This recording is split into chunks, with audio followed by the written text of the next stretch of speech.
কালে কালে বেলা গড়ালো, বয়স বাড়ল। সেদিনের তরুণ সেই মেসি রোনালদো বড় হলেন, ফুটবলে যার যার মতো করে নাম ডাক কামালেন। গেল 2 দশকে দুজনের কত কিছুই না বদলে গেছে।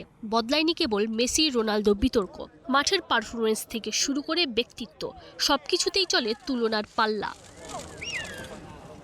এবার সেই আলোচনায় যোগ দিয়েছেন ইংল্যান্ডের কিংবদন্তি ফুটবলার জন বার্নস। তার মতে আর্জেন্টিনা আর পর্তুগালের বর্তমান পরিস্থিতির বড় পার্থক্য তৈরি করে দুই অধিনায়কের নেতৃত্বের ধরন। বার্নসের ভাষায়, পর্তুগাল দলে অসাধারণ প্রতিভার কোনো অভাব নেই। ব্রুনো ফার্নান্দেজ সহ অনেকেই একাই ম্যাচের মোড় ঘুরিয়ে দিতে পারেন, তবে একাধিক খেলোয়াড় নিজেকে দলের মূল ব্যক্তি মনে করলে সেটা কোচের জন্য কঠিন চ্যালেঞ্জ হয়ে দাঁড়ায়। আর রোনালদোকে ঘিরে সেই বাস্তবতাই দেখছেন তিনি।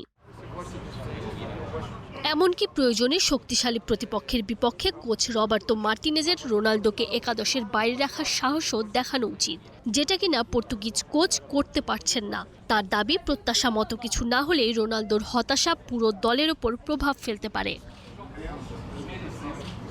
Presenting Walton Crystal Series. Switch to premium. Switch to Crystal. অন্যদিকে চলতি বিশ্বকাপে মেসির পারফরমেন্সে একেবারেই বিস্মিত নন ইংলিশ এই কিংবদন্তি। বার্নসের ভাষায়, মেসি ম্যাচের গতি নিয়ন্ত্রণ করতে জানেন। তাকে অযথা দৌড়াতে হয় না, কারণ সতীর্থরা তার ভূমিকা বুঝে নেন। সবচেয়ে বড় বিষয়, মেসি সবাইকে সম্মান করেন, আর সে কারণেই সতীর্থরাও তার জন্য সর্বস্ব উজাড় করে খেলতে প্রস্তুত থাকে। সবশেষে দুই মহাতারকার মধ্যে নিজের চোখের সবচেয়ে বড় পার্থক্যের কথাও তুলে ধরেন বার্নস। তার মতে, বল না পেলে রোনালদোর বিরক্তি প্রকাশের ধরন অনেক সময় সতীর্থদের বিরক্তির কারণ হয়ে দাঁড়ায়, কিন্তু মেসি সেই ধরনের নেতিবাচক প্রতিক্রিয়া দেখান না, যা তাকে ড্রেসিং রুমে আরও গ্রহণযোগ্য করে তুলেছে।